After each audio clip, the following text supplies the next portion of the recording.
అందరికీ నమస్కారం. శ్రీమాత్రే నమః. ఓం నమ శివాయ. ఓం శ్రీ సాయిరామ్. ధనుసు రాశి జాతకులు జూన్ మాసంలో 10వ తేదీన నింపాదిగా కూర్చొని వినండి. మీకే మేము చెప్పేది అర్థమవుతుంది. ఇలాగే జరుగుతుందేమో అనే ఒక సందేహం కూడా వచ్చి ఉండే కనుక పక్కాగా జరిగేది ఇదే. జాగ్రత్తలు పాటించాల్సిందే. ధనుసు రాశి జాతకుల యొక్క జీవితంలో గ్రహ గోచార స్థితి వలన ఇలా జరగబోతుంది. వణికిపోతారు. ఎందుకు అంటే ఒక ఆడ ఒక మగ మీ ఇంటికి వస్తారు. మీ ఇంటికి వచ్చి ఏం చేస్తారో తెలిస్తే గజగజలాడిపోతారు. వారు ఎవరు, ఎందుకు వస్తున్నారు, అసలు ఎందుకు ఇదంతా జరుగుతుంది, ఈ రోజున ధనుసు రాశి జాతకుల యొక్క జీవితంలో జరగబోయే ఆ యొక్క ప్రతి సత్యం గురించి కూడా ఈ రోజున వివరంగా మాట్లాడుకుందాము. వీడియో నచ్చితే తప్పకుండా ఒక చిన్న లైక్ అది చేయండి మీరు. ఎందుకు అంటే మీ లైక్ మాకు ఎంతో సపోర్టింగ్గా, ఎంకరేజ్మెంట్గా ఉంటుంది. ఇక ఆలస్యం అనేది ఇంకా వద్దండి. వీడియోలోకి తప్పకుండా మనమైతే వచ్చేద్దాము. ఓం శ్రీ మాత్రే నమః. అందరికీ మంచి జరగాలని కోరుకుంటూ వీడియోలోకి అయితే వచ్చేద్దాము. ఈ రాశి జాతకుల యొక్క తత్ఫలితాల గురించి మనం చెప్పుకుందాము. ప్రతి విషయంలో కూడా కొంతమంది గందరగోళ పరిస్థితులలో ఉండి ఆలోచిస్తారు. ఇంకొంతమంది నిదానంగా కూర్చొని ఆలోచిస్తారు. ఇంకొంతమంది ఏ కష్టం ఉన్నా నేను ఎదుర్కోగలను అనే నాయకత్వ ధోరణితో ఆలోచిస్తారు. కానీ ఈ రాశి జాతకులు ప్రతి విషయం గురించి క్షుణ్ణంగా పరిశీలించి ఆలోచించి నిర్ణయం తీసుకుంటారు. కొన్నిసార్లు దూకుడుగా వ్యవహరించాల్సిన పరిస్థితి వచ్చినా సరే అంత నిదానంగా వ్యవహరిస్తారు. ఈ యొక్క నిదానం కొన్నిసార్లు మంచి జరిగిన కొన్ని మాత్రం చెడే వస్తుంది. కావున మీరు త్వరపడండి. నిర్ణయాలు తీసుకునే విషయంలో ఆలోచించి వెంబడి నిర్ణయాలను అయితే తీసుకోవడానికి ప్రయత్నం చేయాలి. అలాగే కొన్ని రకాల నిర్ణయాలు తీసుకునేటప్పుడు కొంతమంది యొక్క ఫోకస్ అనేది మీ మీద ఉంటుంది. వారి యొక్క ప్రభావం మీ మీద ఉంటుంది. వారు ఏది చెప్పినా కూడా కొన్నిసార్లు ఆలకించేస్తూ ఉంటారు. కుటుంబ సభ్యుల మాట కూడా పరిగణలోకి తీసుకోకుండా ఎదుటివారి వల్ల మాటల దోరితోనే వారి యొక్క మాయలు పడిపోతూ ఉంటారు. ఈ విషయంలో కూడా కాస్త జాగ్రత్తగా ఉండండి.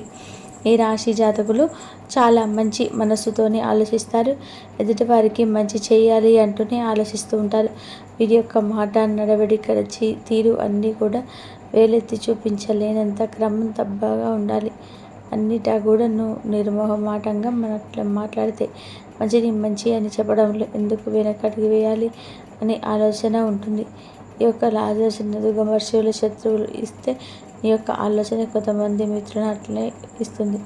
కొన్నిసార్లు ఎలా ఉన్నారో అలా పట్టించుకున్నట్టు ఉంటారు. నాకెందుకు ఈ విషయాల గురించి అని వీడియో పెడుతుంటారు. మరికొంతమంది ఆ విషయాలని చాలా సీరియస్గా తీసుకుంటారు. ఎందుకు ఇలా చేస్తున్నారు అన్నట్టుగా వారితో వాగ్వీరానికి దిగుతూ ఉన్నారు. ఇలా విచిత్ర ధోరణి ఉంటుంది. ఎప్పుడు ఎలా ప్రవర్తిస్తారు అనేది కూడా వీరి యొక్క భాగస్వాములకు కూడా అర్థం కాదు. అంతటి మొండి స్వభావం అయితే ఉంటుంది. అంతటి మంచి స్వభావం ఉంటుంది. ఎదుటివారి విషయంలో మాత్రం ఎప్పుడు మంచి చూస్తుంటారు. వీరి స్వార్థం కోసం ఎదుటివారిని కష్టపెట్టడం, వీరి స్వార్థం కోసం కుటుంబ సభ్యులను కష్టపెట్టడం ఇలాంటివి చేయరు.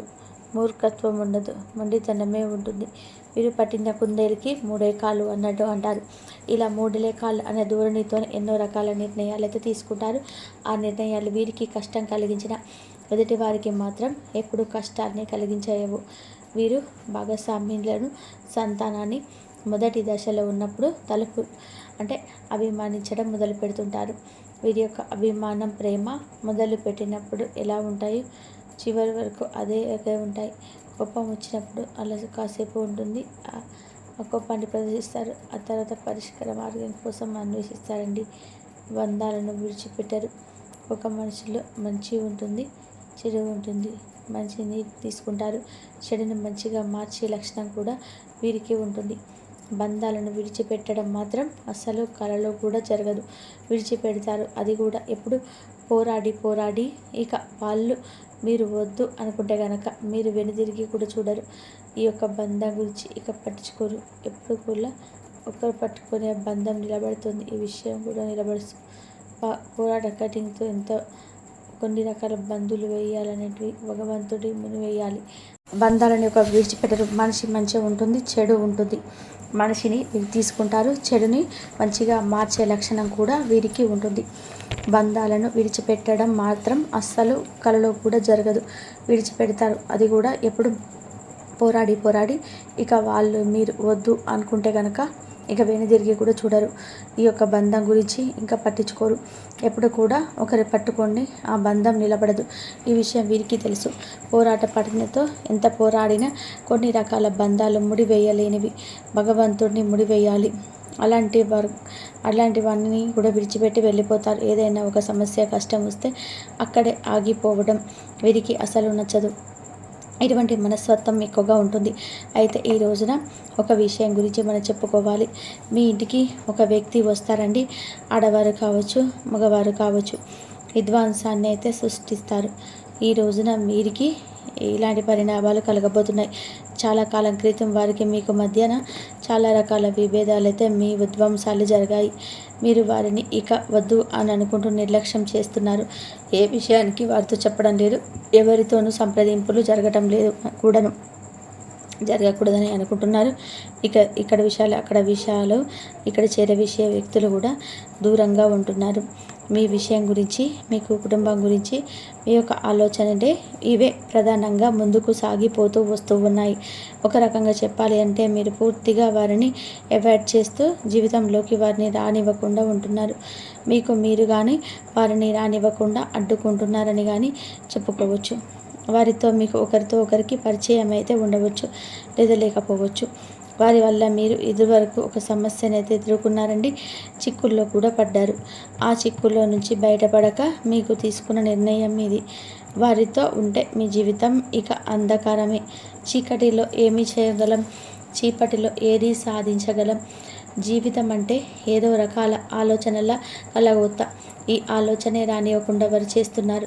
వారితో ఉంటే నా కుటుంబం రోడ్డున పడిపోతుందేమో, ఈ యొక్క ఆలోచన మీకు గురించి అనుకున్నదే తడవుగా మీ యొక్క ప్రణాళిక మొదలు పెట్టేశారు. వారి మీద ప్రేమ లేకున్నా లేక ఉండడం, లేదా జీవితం మీ యొక్క జీవితం అండి, వారి మీద ప్రేమ ఉన్న లేకున్నా వారి మీద ఏ మాత్రం కూడా మీరు ద్వేషాన్ని చూపించవద్దు. పక్కకు వచ్చేయండి. కుటుంబ జీవితం ముందుకు సాగడానికి ఈ యొక్క తెలివైన తెగదెంపులు తెచ్చుకున్న బంధం, ఈ యొక్క నిర్ణయం చాలా మంచిది. అటువంటి వ్యక్తులు ఈ రోజున ఇంటికి వస్తారు, ఫోన్ చేస్తారు, లేదా అనుకోకుండా తారసపడతారు. మీ ఇంటికి వచ్చే అవకాశాలే అధికంగా కనిపిస్తూ ఉన్నాయి.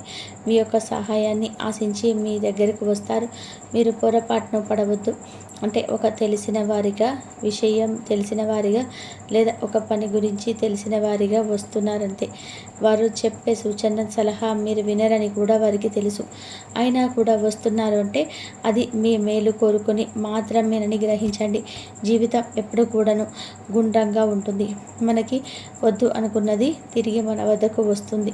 అది ఎప్పటికైనా ఏ దశలోనైనా సరే తిరిగి అయితే తప్పకుండా వస్తుంది. ఆ యొక్క వచ్చినప్పుడు ఆ యొక్క సమాచారం గురించి ఆలోచించాలి. వారు చెప్పే మాటలు ఆలకించాలి. ఎప్పుడైనా సరే మనం చెప్పే వారిగా కాకుండా ఆలకించే వారిగా ఉంటే చాలా రకాలైనటువంటి ఇబ్బందుల నుంచి తప్పించుకోగలదట. పక్కన వారి మీరు అస్సలు మాటలు నమ్ముతూ చెట్టు పాటలు వినద్దు. ఎప్పుడూ మనిషిలోకి విధానంగా ఉండనంటే గుర్తుంచుకోండి. తప్పు ఈరోజు తప్పైంది, రేపు ఈరోజు తప్పు అవుతుంది. కాబట్టి జన్మ వదిలేయకుండా ఆపే వ్యక్తి ఈ రోజున కావాలనిపించకపోయినా రాత్రి రేపటి రోజున కావాలనిపిస్తుంది. కాబట్టి జాగ్రత్త. ఎటువంటి వ్యాధులైనా కానీ దూరం చేయవద్దు. వారు చెప్పే విషయాన్ని ముందుగా ఆ రోజు చర్చించండి. ఆ విషయంలో తెలుసుకోండి. భగవంతుడు వారు మీ జీవితంలోకి ఈ రోజున తీసుకురాబోతున్నాడు. వారు మీ అది పెద్ద సమస్య నుంచి మిమ్మల్ని బయటపడిస్తారు.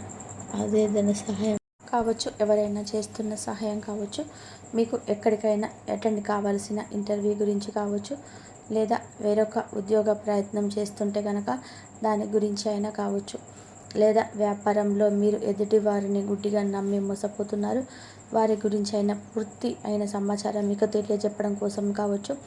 ఇలా ఏదైనా కానీ వారి స్వార్థం కోసం కాదండి వచ్చేది.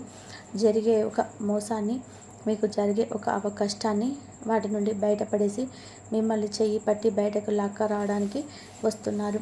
కాబట్టి వారిని శిక్షించకుండా, వారి మాటలు వినకుండా వెనక్కి పంపకండి. కావున వారిని శిక్షించవద్దు. వారి మాట వినకుండా వెనక్కి పంపించొద్దు. ఈ రోజున పని మొత్తం కూడా పక్కన పెట్టేసి ఆలోచించిన తప్పే లేదు. ఆలోచన శక్తితోటే ముందుకైతే వెళ్ళండి, బాగుంటుంది. ఖచ్చితంగా వారు ఇంటికి వస్తారు. ఫోన్ కాల్ అయినా చూస్తారు. ఇది మీకు ఆశ్చర్యాన్ని కలిగించే ఒక సంఘటనగా చెప్పుకోవచ్చు. వారితో ఉండే జ్ఞాపకాలు ఈ రోజున మీరు నెమ్మది వేసుకునే సమయంగా చెప్పుకోవచ్చు. ఇలా మీరు సంతోషంగానే ఉంటారు.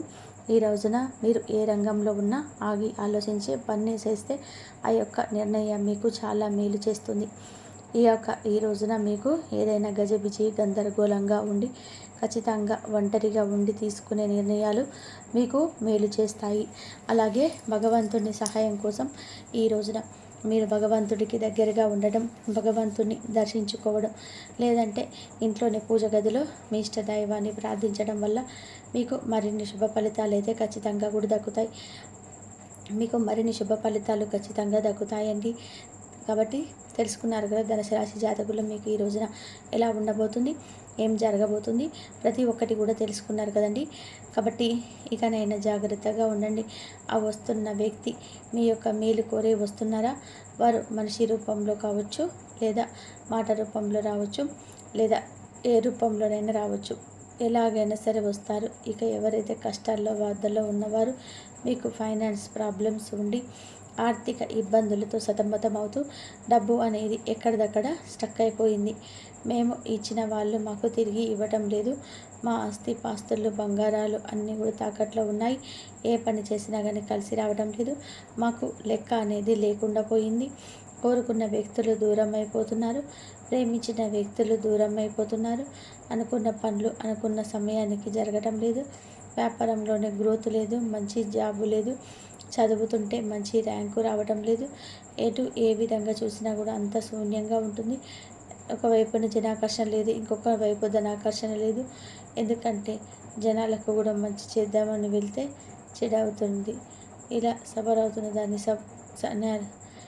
ఈ ఒక జాతకులు రామబాణం లాంటి, ఒక విష్ణు చక్రం లాంటి, సుదర్శన చక్రం లాంటి ఒక మంచి సలహా ఇవ్వడానికి ఆ ఆడమగ మీ వద్దకు వస్తారు. కావున వారిని మీ జీవితంలోకి వస్తే పొమ్మని అనవద్దు. భగవంతుడే వారిని మీ జీవితంలోకి తెస్తున్నట్టు. మీకున్న సకల కష్టాలు ఒక్కొక్కరికి జీవితంలోనే ఒక్కొక్క కష్టం ఉంటుంది. మనం ఉండే పరిస్థితులను బట్టి ఆ యొక్క కష్టం మన దగ్గర ఉంటుంది. ఆ కష్టం తొలగించడానికి భగవంతుడు కొంతకాలం పరిమితిని విధిస్తాడు. అయితే ఆ కాల పరిమితి ఈ రోజున తొలగిపోబోతుంది. ధనుసు రాశి జాతకుల కష్టాన్ని మొత్తాన్ని కూడా తుడిచిపెట్టేయడానికి ఈ ఆడమగ ఇంటికి వస్తున్నారు. వీరి యొక్క విషయం మొదట నమ్మలేక వాటికి పోవచ్చు, కానీ అలా జరిగిన దాన్ని చూసి ఆశ్చర్యపోతారు. మీ వెన్నులో వణుకు పుట్టిస్తుంది. మీ కంటి చూపుతో అంతా కూడా వెళ్ళబోతున్నారు. మీ జీవితంలో మార్పు పక్కగా వస్తుంది. వారు రావడంతో మీ జీవితం మొత్తం మారిపోతుంది. కుటుంబంలోని సుఖ సంతోషాలు వస్తాయి. ఈ రాశి జాతకులు నిత్యం కూడా ఇష్టదైవ ఆరాధన కూడా తప్పగా చేసుకోండి. ఇష్టదైవాన్ని స్మరించుకోవడం, ఇష్టదైవానికి దగ్గరగా ఉండడం, వీలైతే ఈ రోజున శివాలయ సందర్శన చేసుకోండి. హనుమాన్ చాలీసా మాత్రం నిత్యంగా పఠించండి. ఏదైనా నూతన పని మీద ఇంటికి మీకు బయటకు వెళ్తున్నప్పుడు ఖచ్చితంగా కూడా ఒక తెలుపు రంగు రుమాలు కానీ, లేదా ఒక పసుపు రంగు నిమ్మకాయ కానీ జేబులో పెట్టుకొని వెళ్ళండి. మీ మీద ఉండే నరదిష్టి, నెగిటివ్ ఎనర్జీ అంతా కూడా పటాపంచలైపోతుంది. అనుకున్న పనులు పూర్తయిపోయి మీ కష్టాల పరంపర నుంచి తప్పక బయటపడతారు. అంతా మంచి జరుగుతుంది. కాబట్టి ధనుసు రాశి వారికి ఈ విధంగా అయితే ఉంటుంది.